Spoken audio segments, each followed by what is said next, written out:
আলাইকুম সবাই, আশা করছি সবাই ভালো আছেন। আমি আলহামদুলিল্লাহ আল্লাহর রহমতে আপনাদের দোয়ায় ভালো আছি।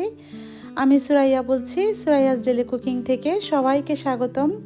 আমি আরও একটি নতুন ব্লগ দেখার আমন্ত্রণ জানিয়ে আপনাদের মাঝে চলে এসেছি। আশা করছি আপনাদের ভালো লাগবে, আর ভালো লেগে থাকলে অবশ্যই আমার ব্লগটিতে একটি লাইক দিয়ে দিবেন, আর চাইলে সাবস্ক্রাইব করে আমার পাশে থাকবেন।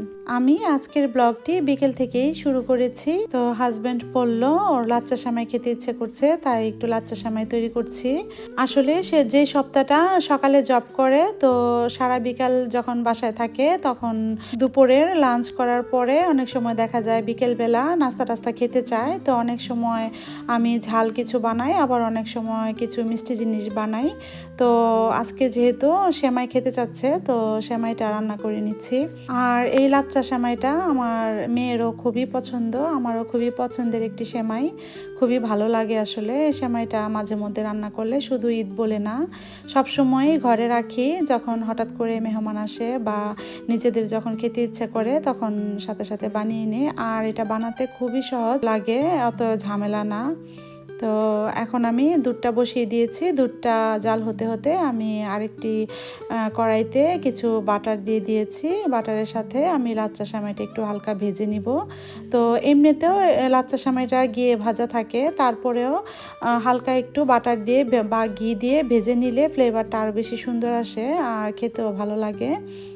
তাই আর এখানে আমি 1 লিটার দুধ বসিয়ে দিয়েছি, আর 1 লিটার দুধের সাথে আমি হাফ কাপ পরিমাণ গুঁড়া দুধ দিয়ে দিয়েছি। এতে করে বেশি জাল দেওয়া লাগবে না, আর গুঁড়া দুধ দিলে এমনিতেও লাচ্চা সেমাইটা খেতে ভালো লাগে। আর এটা ছিল পাকিস্তানি লাচ্চা সেমাই।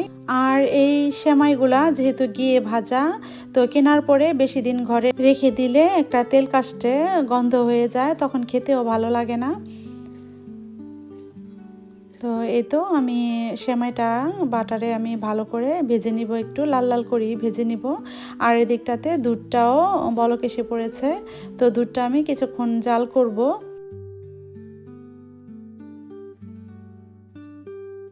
আর আমি এখানে চিনিও দিয়ে দিয়েছি, আর চিনি আমি যার যার স্বাদ মতো। তো আমার হাজব্যান্ড যেহেতু বেশি মিষ্টি খায় না, তো আমি অত মিষ্টি দেইনি। এই তো সেমাইটা ভেজে নিয়েছি।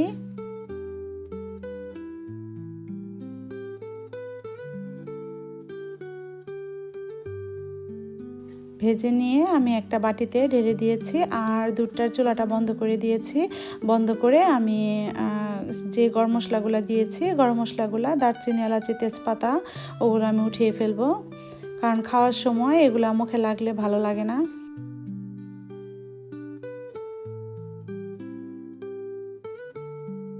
তো এই তো দুধটা হয়ে গিয়েছে, এখন আমি সেমাইতে ঢেলে দিব।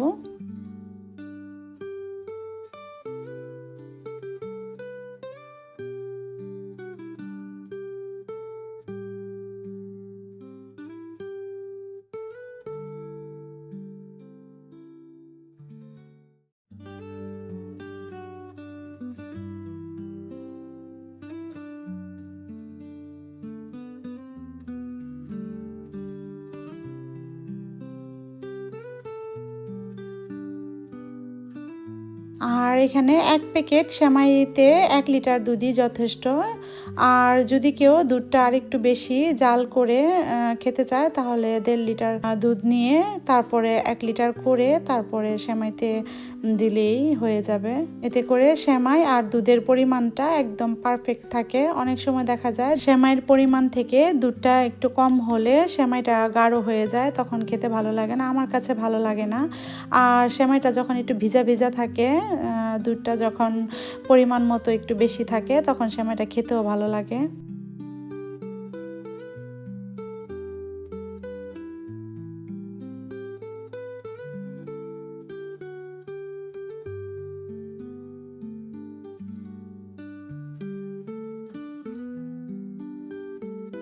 তো এই তো সেমাইটা হয়ে গিয়েছে।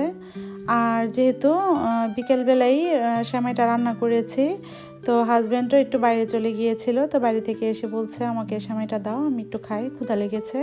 তো ওকে সেমাইটা বেড়ে দিচ্ছি। আর এই ডেজার্টগুলা, এইসব সেমাই বা বিভিন্ন ডেজার্ট, কিছু কিছু ডেজার্ট আছে গরম গরম খেতেও ভালো লাগে, আবার ঠান্ডা খেতেও ভালো লাগে। যেমন এই সেমাইটা আমার কাছে গরম গরমও খেতে ভালো লাগে।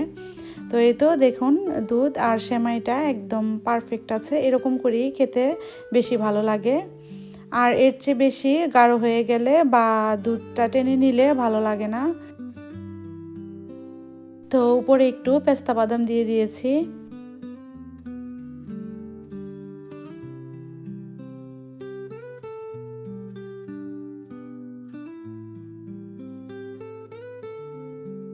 আর সেমাইয়ের সাথে আমি একটু কফিও বানিয়ে নিব।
এই তো কফি বানিয়ে নিয়েছি, আর এখন হাজব্যান্ডকে খেতে দিব। আমি আর হাজব্যান্ড মিলে বসে বসে খাবো।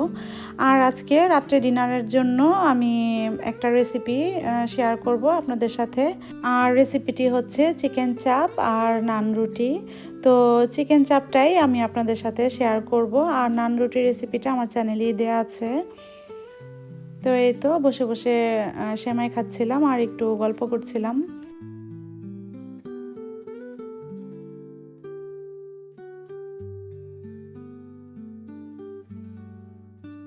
তো চলুন রেসিপিতে যাওয়া যাক।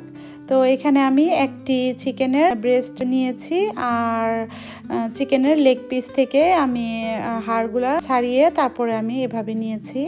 এই তো প্রতিটা পিসই আমি হাড়গুলা ছাড়িয়ে নিয়েছি। তারপরে আমি চিকেনগুলোকে একটু থেতলে নিতে হবে, কারণ এতে করে চিকেন চাপটা সফট হবে, আর যেই মশলাগুলো দেওয়া হবে ভিতরে ভালো করে ঢুকবে। তো আমি উপরে একটি বেকিং পেপার দিয়ে তারপরে আমি চিকেনের পিসগুলোকে ভালো করে থেতলে নিচ্ছি। আর এই কাজটা খুবই আলতো হাতে করা লাগবে। এই তো একে একে আমি থেতলে নিচ্ছি। আর চিকেন চাপটা যখন বানানো হয় তখন চিকেন চাপটা পুরো চিকেনটা থেকেই পুরো চিকেনের অংশই নিতে হয়, বুকের পিসও নিতে হয়, আবার চিকেন লেগ পিসও নিতে হয়। এতে করে মিক্স করে চিকেন চাপটা বানালে খেতেও ভালো লাগবে।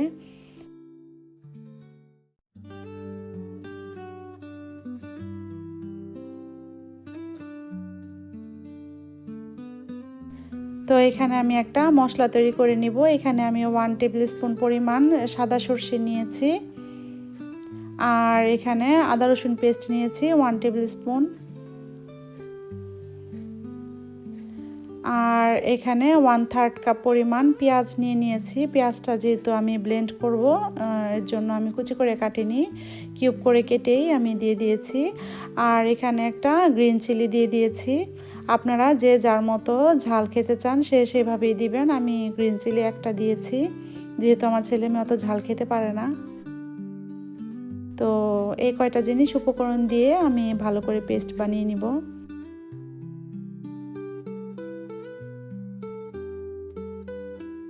এই তো খুবই স্মুথ একটা পেস্ট হয়েছে। আমি এখন এই পেস্টটা একটি বাটিতে দিয়ে দিব, পুরোটুকু পেস্টটি দিয়ে দিব। আর এখানে টক দই দিয়ে দিয়েছি হাফ কাপ পরিমাণ। 1 টেবিল স্পুন আমি লাল মরিচের গুঁড়া দিয়ে দিয়েছি। আর 1 টিস্পুন ভাজা জিরার গুঁড়া, 1 টেবিল স্পুন ধনে গুঁড়া, 1 টিস্পুন গরম মশলার গুঁড়া আর স্বাদ মতো লবণ। এখানে আমি 1 চিমটি পরিমাণ বিট লবণ দিয়ে দিয়েছি। আর লবণটা প্রথমে একটু বুঝে শুনে দেওয়া লাগবে, যেহেতু একটু বিট লবণও প্রয়োজন হয়। আর এখানে হাফ টিস্পুন পরিমাণ একটু চিনি দিয়ে দিয়েছি। আর 1 টেবিল স্পুন আমি সয়া সস দিয়ে দিয়েছি, ডার্ক সয়া সস। আর 1 টেবিল স্পুন পরিমাণ আমি তেল দিয়ে দিয়েছি। আর এখানে লেবুর রস দিয়েছি 1 টেবিল স্পুন পরিমাণ দিয়ে তারপর আমি সমস্ত মশলাগুলো ভালো করে মিক্সড করে নিব।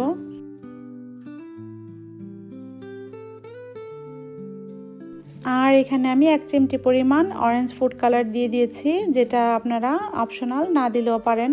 তো চিকেন চাপের কালারটা একটু সুন্দর আসার জন্যই আমি ইউজ করেছি একটু ফুড কালার 1 চিমটি পরিমাণ। এতে করে চিকেন চাপের কালারটা সুন্দর আসবে। এখন আমি চিকেনগুলা একে একে মশলার সাথে ভালো করে মিক্স করে নিব।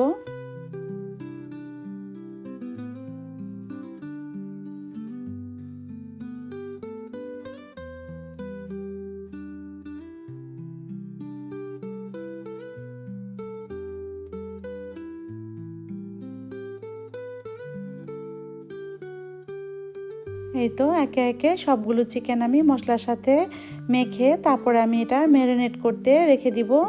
আর এটা যতক্ষণ বেশি ম্যারিনেট করা যাবে অত বেশি চিকেনটা সফট হবে আর ভাজতেও বেশিক্ষণ লাগবে না। তো আমি এখানে 1 ঘন্টার জন্য রেখে দিচ্ছি। আর কেউ চাইলে সারা রাতের জন্য এটা ম্যারিনেট করে রেখে দিলে পরের দিন এটা তৈরি করা যাবে, ফ্রিজে রেখে দিলেই হবে। আর আমি যেহেতু 1 ঘন্টা পরেই আবার তৈরি করব, এর জন্য আমি আর ফ্রিজে রাখিনি, নর্মালি রেখে দিয়েছি। আর এখানে আমি 1 কাপ পরিমাণ বেসন নিয়ে নিয়েছি। আর বেসনটা একটু চেলে নিলে ভালো হয়। তো আমি একটি স্ট্রেচলার সাহায্যে আমি বেসনটাকে ভালো করে মিহি করে একটু নাড়াচাড়া করে নিব, যেন কোনো ছোট ছোট লাম্পস না থাকে। তো এখন আমি বেসনের সাথে একটা একটা করে চিকেন পিসগুলো দিয়ে ভালো করে কোট করে নিব।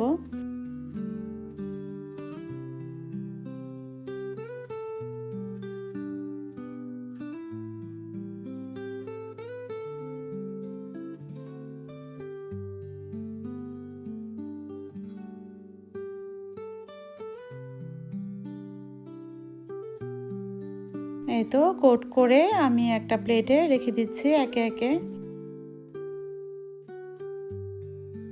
আর আমি চুলাতে একটি ফ্রাই প্যান দিয়ে পর্যাপ্ত পরিমাণ তেল দিয়ে দিয়েছি। তেলটা যখন গরম হয়ে আসবে তখন আমি চিকেন চাপগুলা ভেজে নিব।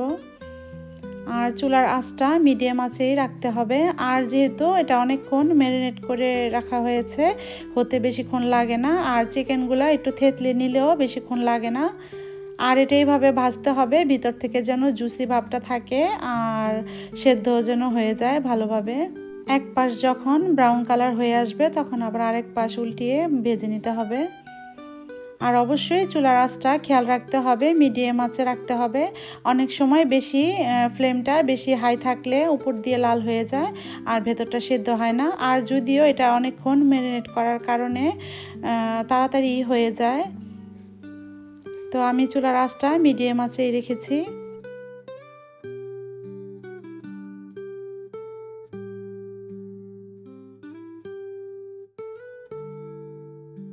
এই তো একে একে চিকেন চাপগুলা ভাজা হয়ে গিয়েছে।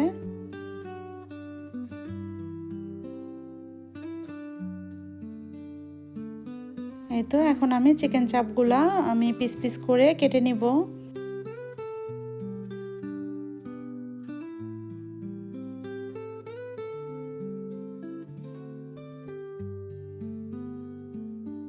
আর আজকে আমার চিকেন চাপটা বানানোর উদ্দেশ্য হচ্ছে, আমরা অনেক দিন আগে মেস্ত্রে গিয়েছিলাম। তো মেস্ত্রেতে আমরা একটি বাঙালি রেস্টুরেন্টে খেতে গিয়েছিলাম। তো ওখানে চিকেন চাপ নিয়েছিলাম। তো চিকেন চাপটা এত মজা লেগেছে, তো আমার হাজব্যান্ড বলছিল তুমি এভাবে বানিয়ে দিতে পারবে কিনা। তো আমি চিন্তা করলাম দেখি চেষ্টা করে বানাতে পারি কিনা। তো আলহামদুলিল্লাহ খেতেও খুবই মজা হয়েছে। এই তো আমি চিকেন চাপগুলা কেটে নিয়েছি। কেটে তারপর আমি চুলাতে একটি ফ্রাই প্যান বসিয়ে দিয়েছি, আর এখানে কিছুটা বাটার দিয়ে দিয়েছি। আর যে চিকেন চাপগুলো আমি যে তেলে ভেজেছি ওখান থেকে কিছুটা তেল দিয়ে দিয়েছি।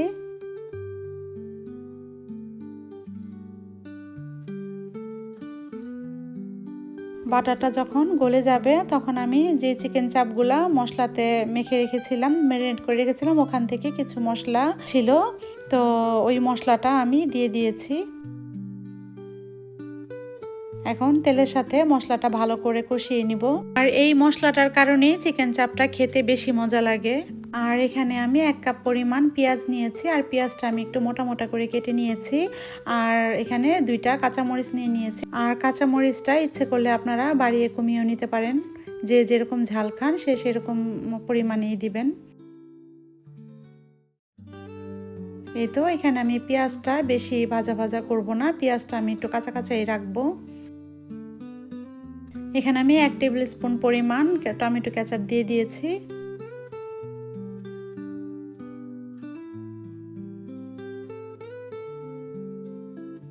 এখন আমি কেটে রাখা চিকেন চাপগুলো দিয়ে দিব।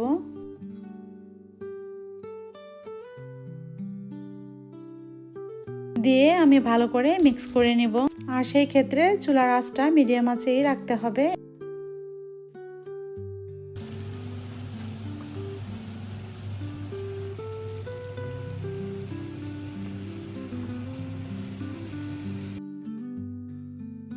এই তো এখন আমি নামিয়ে নিব। চিকেন চাপটা পুরোপুরি রেডি।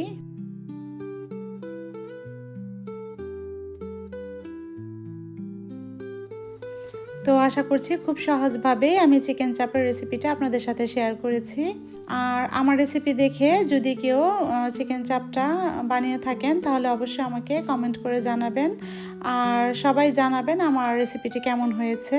তো এই চিকেন চাপটি আপনারা নান রুটি দিয়ে বা বার্গার বান দিয়ে খেতে বেশি ভালো লাগে। তো আমরা আজকে নান রুটি দিয়েই চিকেন চাপটা খাবো। তো নান রুটি বানানোর জন্য আগে থেকেই আমি ময়দার ডোটা তৈরি করে রেখেছি। এখন আমি একে একে নান রুটিটাও বানিয়ে নিব। আর এই চিকেন চাপটা গরম গরম খেতেই ভালো লাগে নান রুটি দিয়ে।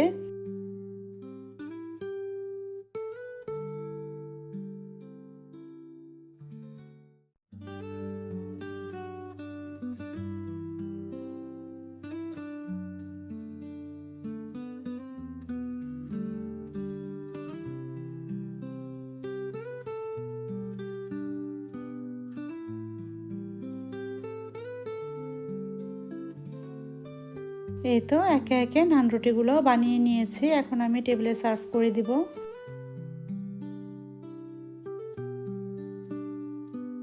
সাথে আমি শসা কুচি নিয়ে নিয়েছি আর লেবু নিয়েছি।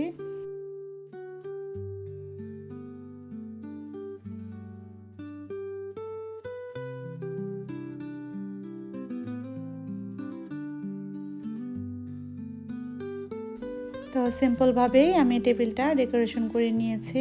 এই তো আমার আজকের রেসিপিটি আপনাদের কেমন লেগেছে অবশ্যই কমেন্ট করে জানাবেন। আর আজকের মতো আমার ব্লগটি এই পর্যন্তই।